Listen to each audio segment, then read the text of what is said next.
할렐루야. 오늘 세찬 빛교회 화요 아침 교회 본문 말씀은 계시록 6장에 나오는 말씀입니다. 우리 4장에서는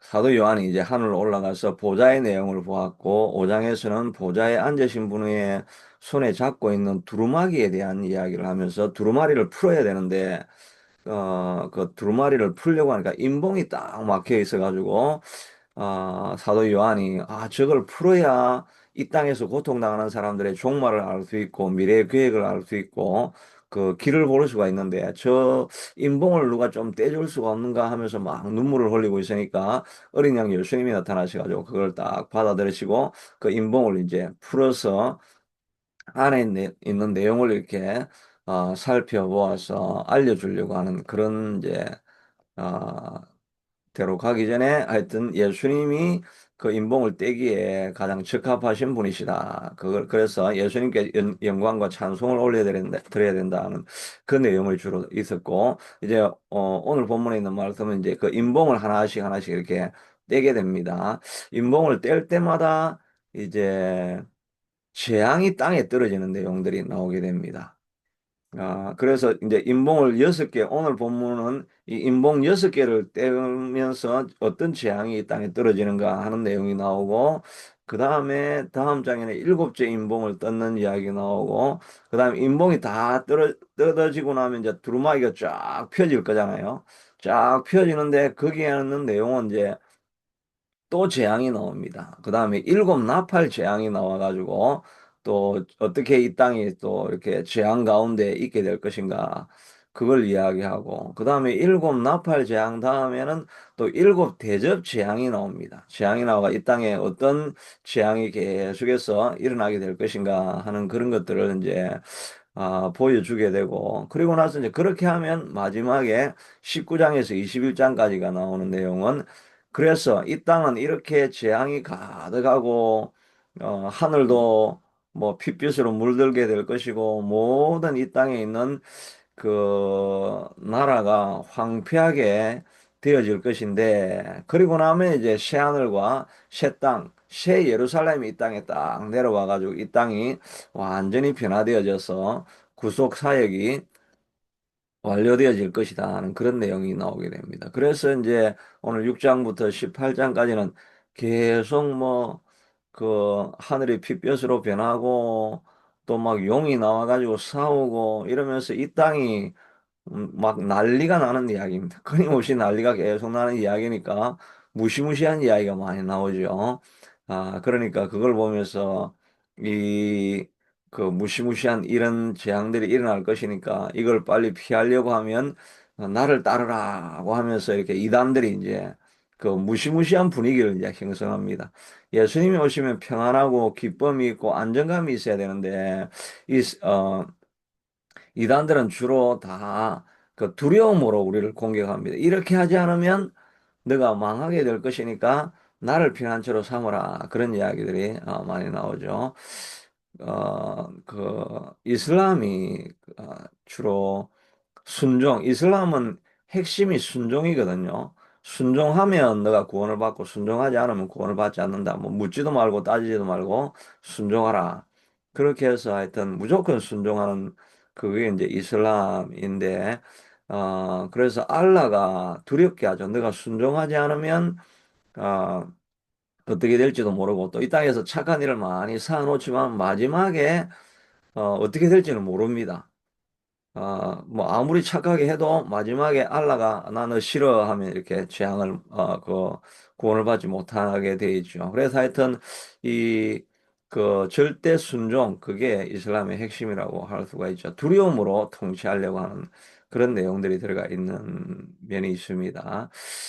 그러나 우리는 예수님이 우리에게 오시면 우리에게 평안과 기쁨과 안정을 주시게 됩니다. 이런 무서운 과정들을 다 지나가지만 결국은 마지막에는 새하늘과 새 땅이 와서 우리를 구속하려고 한다. 그리고 이 땅을, 이 환란 많은 세상을 지나갈 때 우리가 어떻게 살아야 될 것인가 하는 것들을 또 이제 교훈으로 우리가 발견할 수도 있고, 재앙 가운데서도 예수님을 붙들고 살아가면 우리가 승리할 수 있다는 그런 이제 메시지를 우리가 담고 있어야 하겠죠.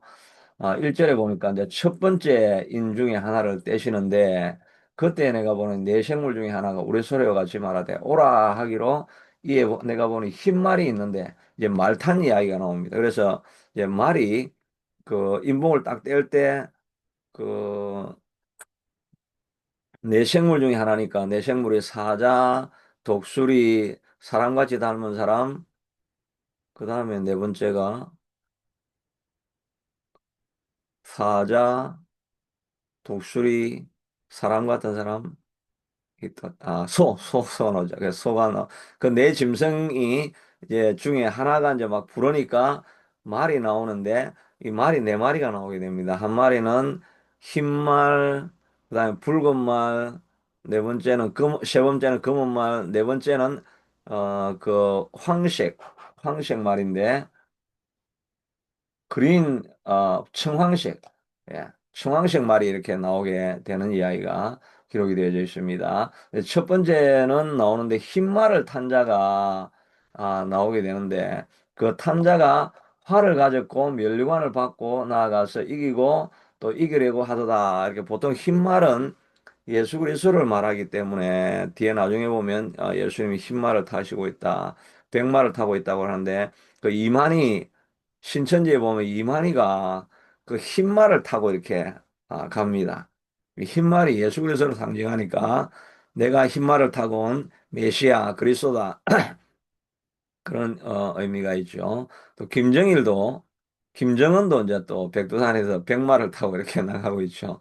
내가 메시아다는 뭐 그런 의미가 막 담겨져 있기도 할 것입니다. 그런데 여기에 나오는 흰말은 메시아가 아니고 즉 그리스도다라고 이렇게 보통 해석을 많이 합니다. 어떤 분들은 뭐 그리스도 신자들이라고 해석을 하는 사람들도 있고 이제 이 계시록은 해석이 좀 다양하게 있습니다.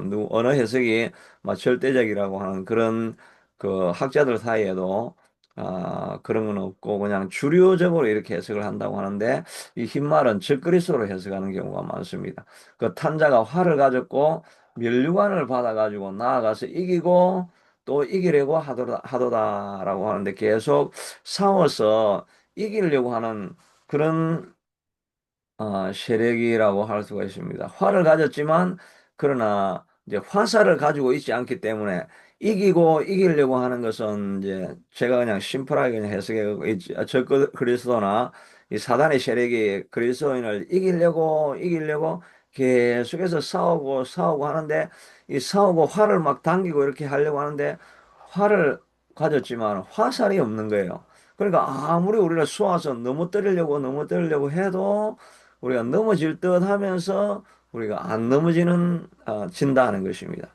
이게 아무리 해도 우리를 싸워서 이기려고 하지만 이겼다 안 이겼다는 말은 없는데 우리는 신자들은 이 화살을 맞아도 우리는 안 죽습니다. 왜냐하면은 우리가 그 믿음의 방패를 가지고 있기 때문이기도 하고 또 화살이 없는 것이기 때문에 모양만 낼 뿐이고 막 우리를 두렵게 할 뿐이지만 우리를 결코 무너뜨리지는 못한다는 것입니다. 그래서 의인들은 어, 결코 7번 넘어지지만 다시 8번째 다시 일어선다는 것이 잠언에 나오죠. 대저 의인은 7번 넘어질지라도 다시 일어서려니와 악인은 재앙으로 말미암아 엎드러진다. 우리는 아무리 넘어져도 사단이 우리를 거꾸로 때리려고 하고 무섭게 하고 힘들게 해가지고 막 무너지는 것 같지만 우리는 다시 다 일어섭니다. 어떻게 이렇습니까? 이렇게 아침에 말씀을 듣고 묵상하고 생각하면서 아이고 어제 내가 실망을 했구나. 어제는 내가 보니까 인생의 미래가 없고 꿈이 없는 것 같고 내가 뭐 할 수 있을까라고 생각을 하는데 아침에 일어나서 말씀을 듣고 또 사람들이 살아나는 거예요. 사단이 정말 화가 나겠죠. 제가 분명히 어제 넘어졌는데 넘어져야 되는데 또 일어나가지고 또 앞으로 나아가는 거예요. 그래서 이기려고 하지만 결국 우리를 이길 수가 없습니다. 시편에도 보면 37편인가 보면 여호와께서 사람의 걸음을 정하시고 그의 길을 기뻐하시나니 그는 넘어지나 아주 엎드러지지 아니하면 여호와께서 그의 손을 붙드심이라고 말하고 있습니다. 넘어지는 것 같은데 하나님께서 마지막에는 붙들고 있기 때문에 넘어지고 자빠지는데도 완전히 그냥 바닥에 쓰러져 가지고 다시는 일어나지 못하는, 그렇게는 우리가 의인들은 그렇게 되지 않아요. 하나님이 우리를 붙드시고 있기 때문에 우리가 마침내는 전쟁에서 승리하게 될 것입니다. 그러니까 우리가 어떤 상황을 만나도 두려워하지 않아야 됩니다. 와, 이런 일이 당하고 나는데 이제 나는 망했다. 망하지 않습니다. 하나님이 마지막까지 우리를 붙들고 있기 때문에 결국은 우리가 일어서기로 되어 있는 것입니다. 그래서 이제 요즘 제가 우울증에 대한 그걸 제가 자꾸 이제 제가 듣고 있거든요. 왜냐하면 이제 우리 자매를 이렇게 이 문제에서부터 벗어나게 해야 되니까 이제 내가 지금 의사가 되고 있는 거예요. 지금 정신병 의사가 돼가지고 이거 어떻게 벗어날까 하는 걸 제가 유튜브로 계속 이렇게 듣고 있는데, 이 우울증이 되면은 아침에 일어나는 게 정말 이렇게 힘이 들어요. 왜냐하면 미래에 희망이 없기 때문에, 무엇을 하고 살아야 하루를 지내야 할까 이런 희망이 없기 때문에 일어서지를 이렇게 아침에 일어나기가 제일 이렇게 힘이 듭니다. 그러면은 어떻게 해야 되냐니까 루틴을 무조건 만들어내니까, 미래에 꿈이 있고 오늘 하루를 내가 어떻게 보내지 하고 뭐 멀리 바라보고 멀리 생각을 하면은 절망밖에 없습니다. 할 일이 없고 뭐 꿈이 없으니까. 그러니까 그냥 루틴을 딱 만들어 놓는 것밖에. 아침에 일어나면 그냥 아무 생각 없이 이불을 젖힌다. 그 다음에 그냥 무조건 그냥 왜 일어나는지도 모르겠지만 하여튼 나는 일어난다. 서 있는다. 그 두 번째 루틴을 정하고, 그 다음에 커튼을 걷어가지고 빛을 받는다. 이게 중요합니다. 빛을 받아야 돼요. 빛을 받으면 그 비타민 D도 형성이 되어지고, 그 다음에 이제 이게 몸 세포가 반응을 해가지고 또 내가 빛에 대한 반응이 있어가지고 뭔가 이렇게 어두운 쪽이 아니라 살아가려고 하는 그런 쪽으로 이렇게 흘러가게 되는 것이, 그 루틴을 그냥 만들어 놔야 돼요. 꿈이 없기 때문에. 어, 그래서 그 루틴을 가지고 이제 해야 됩니다. 그래서 이제 저도 우울증이 좀 있잖아요. 좀 있어가지고 그 아침에 일어나면 희망이 없습니다. 오늘은 또 이게 무슨 그 놀라운 일이 터질까? 이런 생각이 아침에 들 때 많고, 내가 꿈을 항상 쫓기는 꿈을 많이 꾼다 그랬잖아요. 그런데 저는 이제 넘어지지는 않습니다. 왜냐하면 루틴 있잖아요. 아침에 무조건 아무 생각 없이 일어나면, 야, 이 아침 기도 해야 된다. 이러니까 그냥 아무 생각 없이 내려와가지고 이제 말씀을 막 타자를 치고 이래가지고 이렇게 하다 보면은 그런 생각들이 다 사라지고, 뭔가를 해야 되겠다는. 그래서 오늘 내주는 강한 성이요 방패와 병기 대신이, 오늘 내가 어떤 공격을 당할지 모르겠다 하는데도 그 찬송을 딱 부르면서, 하나님이 우리와 함께 하시는구나. 이 루틴이 커튼을 열고 빛을 받아야 일어날 수 있는 마음이 생기잖아요. 그게 바로 말씀의 빛을 우리는 받습니다. 그래서 저는 지금 이제 조심해야 되는데, 이 아침에는 보니까 밖에는 막 빛이 환한데 나는 지하에 있으니까 낮인지 밤인지 이렇게 지낼 때가 있거든요. 근데 그런 나는 빛을 보지는 못하지만, 빛을 못 보는 대신에 제가 그래서 비타민 D를 이렇게 지금 사놨어요. 빛을 안 받으면 비타민 D가 모자라기 때문에. 근데 먹어야 되는데 안 먹어야 잘. 매일매일 먹어야 되는데, 이 비타민 D는 안 먹어도 매일 아침에 와가지고 말씀을 우리가 먹어야 됩니다. 말씀을 자꾸 먹어야 돼요. 말씀을 먹으니까 우리가 일어날 수 있는 거, 아침마다 빛을 받는 것, 이것이 우리가 아, 무너지지 않고 계속 승리하는 길을 걸어갈 수 있게 되는 것입니다. 죄가 들어오고 난 이후에 우리가 하는 것은, 사단이 하는 일은 또 우리를 자꾸 싸우게 하는 것입니다. 싸우게 하는데, 이 창세기 3장 16절입니다. 여자에게 이르시되, 이제 각 땅에도 저주를 임하게 하고 또 아담에게도 저주를 임하게 하고 여자는 임하게 하는데, 그 재앙이 임신하는 고통을 더 크게 하리라. 내가 수고하고 자식을 낳을 것이고 잉태하는 고통이 심하지요.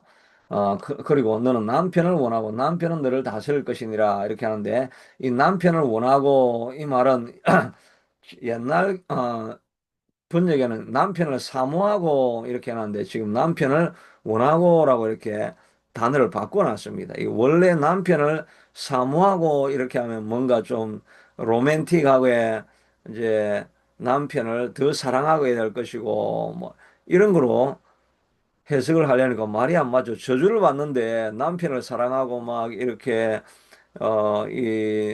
그, 로맨틱하게, 더 남편을 사랑하면서 로맨틱하게 될 것이다. 이게 저주가 아니죠.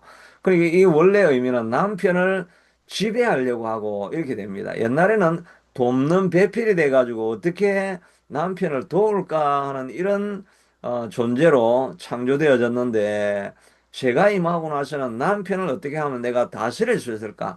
내 생각으로 때로 통제할 수 있을까? 이렇게 하고 남편도 너를 지배하려고 할 것이다. 이러니까 이제 아내와 남편이 계속해서 싸우게 될 것이다 하는 것이 제 결과에서 이렇게 일어나게 되는 것입니다. 그러니까 제가 임하기 전에는 정말 로맨틱하게 이렇게 남편과 아내가 사랑하면서 이렇게 살아갈 수 있는 그런 존재였는데, 지금 서로 돕고 협력하는 그런 존재였는데 이제 싸우게 되는 이런 일들이 일어나게 될 것이라고 말하는데, 바로 이 죄가 들어오니까 사단이 지배하면 이렇게 갈등이 되고 싸우고 싸우면서 이기고 이기려고 할 것이다 라고 하는 것입니다. 사단에 들어오는 정상이 어떻게 하면 이기게 될 것인가. 우리도 세상을 어떻게 하면 이기게 되고 세상을 어떻게 정복하고 자연도 어떻게 정복해 가지고 내가 다스리게 될 수 있는 그런 존재가 될 것인가, 이런 생각을 자꾸 가지고 있으면 세상이 살기가 힘듭니다. 어떻게 하면 옆 사람을 이기고 내가 더 높은 자리에 올라갈까, 이런 생각을 자꾸 하면 그 스트레스가 받고 못 이기면 이제 못 이긴다고 이제 우울증에 떨어지게 되고 이제 세상이 지옥이 되는 거죠. 경쟁하는 사회로 만들어가는 거예요. 그게 사단이 하는 일입니다.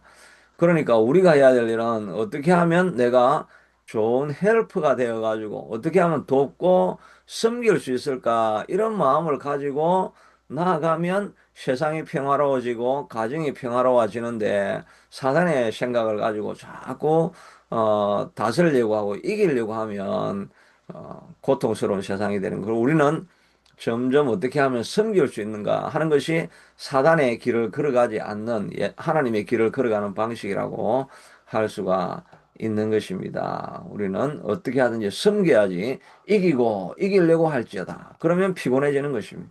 이기고 이기려고 하지 말고 그냥 어떻게 하면 섬기고 섬길 수 있을까, 그걸 생각하고 나아가면 평안한 삶이 되어지게 되는 것입니다. 둘째인을 뗄 때는 둘째 생물이 나오도 오라, 붉은 말이 나왔다 그랬죠. 붉은 말이 나오는데 허락을 받아 땅에서 화평을 제하여 버리고 서로 죽이게 하고 큰 칼을 받아두더라. 두 번째 검은 말이 오는 거는 전쟁이 막 이 땅에서 일어나게 한다는 것입니다. 그리고 셋째 인을 때는 말하되 오라 보니 검은 말이 나오는데, 이건 붉은 말이고 검은 말이 나오는데, 탄자의 손에 저울을 가졌더라. 내 생물 사이로 나는 듯한 음성을 들으니 한 데나리온에 밀한데 한 데나리온에 보리색 대 감람류 포도주는 해치지 말라 하고, 둘째 재앙은 붉은 말이 나와가지고 막 전쟁을 하는 거죠. 그 다음에 셋째 재앙은 이제 검은 말인데 저울을 달고 나와가지고 저울로 이제 데나리온 한 데나리온을 에 재면서 한 데나리온에 밀한데, 그 다음에 또 한 데나리온에 밀한데 그리고 다른 데나리온에는 보리석대, 이 말은 원래 한 데나리온은 하루 일당이잖아요. 하루 일당 요즘 뭐 200만 원, 300만 원 받으면 하루에 하루에 10만 원 받으면 30이라면 300만 원이죠. 그러니까 10만 원 가지고 밀한 대밖에 안 사면 어떻게 됩니까? 그냥 미, 어, 사, 어, 그거 그러면 딱 일하고 나서 그 하루 풀칠할 거 입에 넣을 거 밖에 벌지를 못한다는 말이죠. 그러니까 엄청 인플레이션이 심해가지고 경제적으로 참 어려움을 많이 당한다는 것입니다. 그런데 감남류와 포도주는 해치지 말라. 이거는 이제 뭐 신자를 의미한다고도 하기도 하는데, 막 경제적으로 보면 감남류, 오일하고 포도주는 부자들이 먹는 거잖아요. 그냥 부자들이 먹는 것은 그대로 남겨두라. 이렇게 하니까 이 셋째 말은 이제 경제적인 고통을 말하는 것입니다. 가난한 사람들은 자꾸 가난해져가지고 일하지만 밀 가루 한 포대 정도 살 수밖에 없을 만큼 그런 정도의 월급밖에 못 받을 것이지만, 잘 사는 사람은 포도주와 오일에 뭐 즐기고 놀고 이렇게 하는 빈익부 부익부가 이 빈익빈 부익부가 점점 차별이 심해져가는, 요즘도 점점 이제 미래가 그렇게 되고 있죠. AI가 나오고 컴퓨터가 발전하고 이러면서 잘 버는 사람은 그냥 플랫폼 하나로 우버 같은 것도 그냥 플랫폼 하나로 하니까 직원이 몇 명 없습니다. 직원 몇 명 없이도 돌리는데 전 세계를 장악하니까 뭐 한 사람이 돈을 막 수조를 모으게 되는 그런 구조가 되어버리죠. 플랫폼 하나만 잘 만들어 놓으면 그게 전 세계로 흘러나가니까 막 조금, 몇 명 안 되는 사람이 직원도 몇 명 없는데 막 들어오는 수천조의 그 영업이익을 만들어내는 그런 일들이 지금 다 일어나고 있죠. 경제적인 재앙이 찾아오게 되는 이런 일이나 전쟁이 일어나고 경제적인 재앙이 찾아오고 이런 어려움들이 이 땅에서 나게 될 것이다라고 이야기를 합니다. 넷째 음성은 청황색 말이 오는데 이 청황색은 그 이제 나중에 죽음이죠. 흉년과 사망과 땅의 짐승들로 죽이더라는 게 죽음의 재앙이 찾아오게 됩니다. 그래서 사람이 이제 죽기 전에는 얼굴이 막 노래져 가지고 황달이 걸린 것처럼 해가지고 그런 녹색으로 이렇게 변하는 그런 의미가 담겨 있어 죽음의 재앙을 가져오는 이런 일들이 다 있다라고 이렇게 말하고 있는데, 그러나 우리가 주님 안에 거하고 하나님 안에 거하는 사람들은 하나님께서 재앙이 찾아오고 또 경제적인 환란이 찾아오고 사망의 그늘이 우리에게 찾아오고 이렇다 할지라도 주님 안에 거하는 사람들은 보호를 받고 주님 안에 거하는 사람들은 하나님께서 지켜주시고 우리로 승리하게 해주시겠다고 하는 말씀들이 이제 다섯째, 여섯째 인을, 다섯째 인을 뗄 때는 그, 그, 고난을 당하고 있는 사람들에게 하나님 빨리 우리가 순교하고 죽었는데 전쟁이 빨리 종말이 빨리 와야 되지 않겠습니까? 그러니까 조금 더 기다리라. 다른 너희 친구들도 이제 순교의 길을 걸어가서 이 자리에 올 때까지 좀 인내하는 시간을 준다라고 이렇게 하는 그런 내용들이 나오고, 마지막 여섯 번째 에는 공격을 계속 저기 온 땅이 재앙을 당할 것이다라고 하는 그런 내용들을 담고 있습니다. 그러나 세상의 모든 풍파가 온다 할지라도 다윗이 말하고 있는 것처럼 천인이 내 옆에서 쓰러지고 만인이 내 옆에서 쓰러진다 할지라도 여호와를 신뢰하고 있는 우리에게는 내가 안전히 강하고 편안히 누워 자기도 하리니라고 말씀해 주시고 있어서 주님 안에 거하게 되면 그런 사람들은 이 땅에 재앙이 만연한다 할지라도 우리는 승리하는 길로 갈 수 있다는 것입니다. 그래서 오늘 아침에 앞에서 말한 것처럼 우리는 아침마다 일어나 가지고 하나님의 빛을 받아들이고 하나님이 주시는 소망과 꿈과 비전을 받게 되고 하나님이 나와 함께 한다는 것을 날마다 의식하고 있을 때 우리는 무너지지 아니하고 계속해서 승리하는 길로 나아갈 수 있게 될 것입니다. 환난 땡에 우리가 가야 될 피난처는 예수님밖에 없는 것입니다. 주님 앞에 가서 오늘 하루도 하나님이여 이기고 승리할 수 있는 힘과 용기와 빛을 내게 허락해 주시옵소서. 기도하며 나아갈 때 우리가 반드시 승리하게 될 것이고 우리로 말미암아 하나님께서 영광을 받게 될 것이고 우리 새찬빛 교회도 이렇게 아침마다 방송을 보면서 하나님의 음성을 듣고 나아갈 때 우리도 승리하고 우리 교회를 통해서 많은 백성들이 구원받고 주님 앞에 나오는 방주의 역할을 감당하게 될 줄로 믿습니다. 하나님, 세상은 끊임없이 환란과 전쟁과 경제적인 어려움들과 세상의 재앙들, 땅의 변화들로 말미암아 생태계적인 어려움들을 겪어가는 일들이 많이 일어난다고 합니다. 그러나 주님 안에 거하는 이는 다 평안히 거할 것입니다. 아침마다 일어나서 주의 빛의 영광을 바라보는 우리에게는 희망이 있고 꿈이 있고 소망이 있고 또 하나님께서 우리와 함께 싸워주실 것이기 때문에 우리가 반드시 승리하고 일어나게 될 것을 믿습니다. 이 믿음을 바라가지고 나아가서 오늘 하루도 승리하는 우리가 다 될 수 있게 축복하여 주시옵소서. 예수님 이름으로 기도드리옵나이다.